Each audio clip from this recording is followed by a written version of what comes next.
నమస్కారం ETV news కు స్వాగతం ముందుగా ప్రధానాంశాలు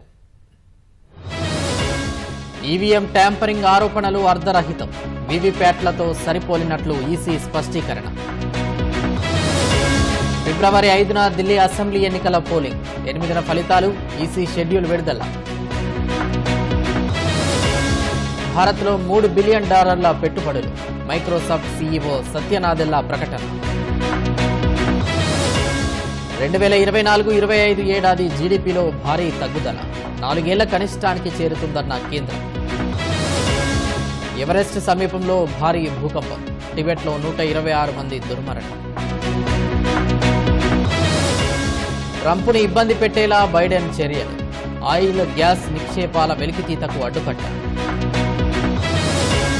హైపర్సోనిక్ క్షిపణి పరీక్షించిన ఉత్తర కొరియా శత్రు దేశాలకు హెచ్చరికలు పంపామన్న కిమ్